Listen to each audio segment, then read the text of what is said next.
Hello guys, एक बार फिर से स्वागत है आप सभी का हमारे यूट्यूब चैनल एग्ज़ाम एकेडमी पर, जहां पर पॉलिटिकल साइंस से रिलेटेड पीवाईक्यूज़ का एक नया सेशन स्टार्ट किया गया है। इसमें तकरीबन 2000 से ज़्यादा क्वेश्चन को सॉल्व कराने का टारगेट रखा गया है, जो आप लोगों के यूजीसी नेट पेपर के पॉइंट ऑफ व्यू से काफ़ी इम्पोर्टेंट रहने वाला है।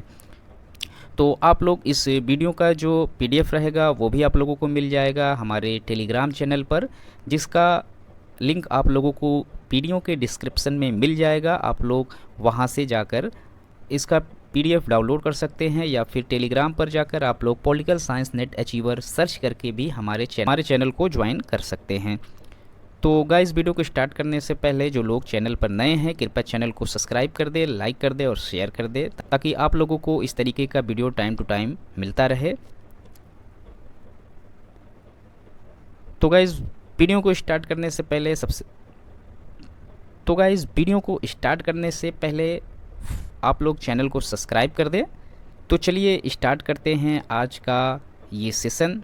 गाइस, आज हम अंतर्राष्ट्रीय संबंध से रिलेटेड ये छठा वीडियो आप लोगों के सामने लेकर आए हैं। इससे पहले का जो 5 वीडियो हैं वो आप लोगों को हमारे YouTube चैनल पर देखने को मिल जाएगा। जिन लोगों ने अभी तक उन वीडियो को नहीं देखा है, वो इंटरनेशनल रिलेशन के प्लेलिस्ट में जाके उस वीडियो को देख सकते हैं। तो चलिए हम स्टार्ट करते हैं आज का सेशन। और आज का जो हमारा पहला क्वेश्चन है वो है, समकालीन विश्व प्रणाली सिद्धांत का प्रमुख पथ प्रदर्शक है। यहाँ पर आप लोगों के सामने 4 ऑप्शन दिए गए हैं, जिसमें जो पहला ऑप्शन है वो है पॉल स्वीजी, ऑप्शन बी है एमुअल वाटरस्टीन, ऑप्शन सी है तारिक अली और ऑप्शन डी है आंद्र जी फ्रैंक। तो गाइस, यहाँ पर हम देख लेते हैं कि इसका जो राइट आंसर है वो क्या है। तो इसका राइट आंसर है एमुअल वाटरस्टीन। विश्व प्रणाली सिद्धांत के जो प्रमुख पथ प्रदर्शक थे वो एमुअल वाटरस्टीन थे। तो चलिए विश्व प्रणाली सिद्धांत के बारे में थोड़ा सा डिटेल्स में इस वीडियो में देख लेते हैं। गाइस, अगर बात कर लें कि विश्व सिद्धांत प्रणाली होता क्या है, तो इसे इस बात से समझ सकते हैं कि विभिन्न देशों के जो मध्य शक्ति संतुलन एवं सत्ता का जो विभाजन का क्रम होता है उसे ही विश्व व्यवस्था कहा जाता है। तो द्वितीय विश्व युद्ध की समाप्ति से लेकर शीत युद्ध की समाप्ति तक जो विश्व व्यवस्था मूलतः अमेरिका और सोवियत संघ के इर्द गिर्द घूमता रहा। और शीत युद्ध की समाप्ति के पश्चात जब रशिया का विखंडन हो गया 1991 में, और रशिया के विखंडन होने के बाद विश्व में सिर्फ एक ही व्यवस्था देखने को मिली, जिसे एक ध्रुवीय व्यवस्था के नाम से जाना जाता है, जिसमें अमेरिका जो था केंद्र बना हुआ था शक्तियों का। परंतु 2008 की जो आर्थिक मंदी आई हुई थी, जिसमें अमेरिकी राष्ट्रपति डोनाल्ड ट्रंप की इनवर्ड पॉलिसी तथा भारत व चीन जैसे एशियाई देशों के तेज़ी से उभरने से एक नई व्यवस्था का उदय हो गया, व्यवस्था के निर्माण के संकेत मिलने लगे। तो गाइस, यहाँ पर जो विश्व व्यवस्था सिद्धांत है, जो पहले शीत युद्ध के पहले जो था वो दो ध्रुवीय व्यवस्था था, जिसमें रशिया यानी कि यूएसएसआर और अमेरिका यूएसए, ये 2 मुख्य शक्तियाँ थीं। लेकिन जब 1991 के बाद यूएसएसआर का विखंडन हो गया, तो विश्व में सिर्फ एक ध्रुवीय व्यवस्था देखने को मिली, जिसमें शक्ति का जो केंद्र था वो अमेरिका को ही समझा जाता था।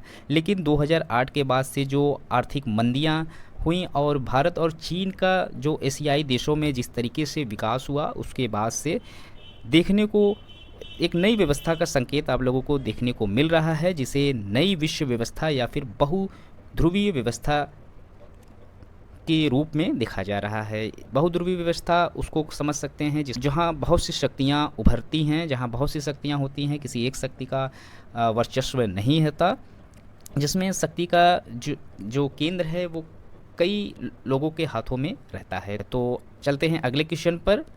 यहाँ पर जो हमारा अगला क्वेश्चन है, यूएसएसआर के विघटन के बाद, अभी वहाँ मैंने पहले बात किया था 1991 में यूएसएसआर का विघटन हो गया था। तो यहाँ पर क्वेश्चन उसके बाद का है कि यूएसएसआर के विघटन के बाद उसके कुछ गणराज्यों ने अपने को निम्नलिखित में गठित कर लिया था। जो उससे जो कुछ देश अलग हुए थे उन्होंने अपने को किस संगठन में गठित कर लिया था, जिसमें आप लोगों का ऑप्शन ए है कॉमनवेल्थ ऑफ इंडिपेंडेंट स्टेट के रूप में, कॉमनवेल्थ ऑफ इंडिपेंडेंट नेशन के रूप में, या कॉमनवेल्थ ऑफ इंडिपेंडेंट कंट्रीज़ के रूप में।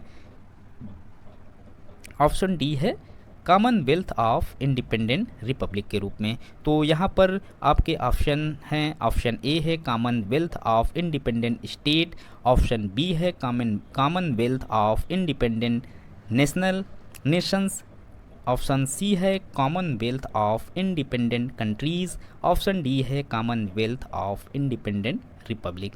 तो फटाफट इसका जो आंसर है आप दे लीजिए। तो हम देख लेते हैं इसका क्या राइट आंसर है। इसका जो राइट आंसर है कॉमनवेल्थ ऑफ इंडिपेंडेंट स्टेट, यानी कि यूएसएसआर से विखंडन होने के बाद जो देश इससे बाहर आए थे उन्होंने अपने आप को कॉमनवेल्थ ऑफ इंडिपेंडेंट स्टेट के रूप में गठित कर लिया था। तो चलिए इसके बारे में थोड़ा सा डिटेल्स में समझ लेते हैं। तो सबसे पहले कॉमनवेल्थ के बारे में थोड़ा सा जान लेते हैं। इसकी स्थापना 8 दिसंबर 1991 में बेलारूस में हुआ था।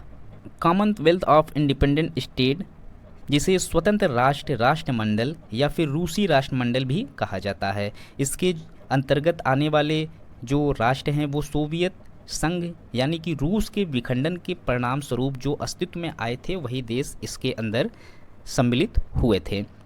राष्ट्रमंडल में कुल 52 देशों का एक अंतर सरकारी संगठन है।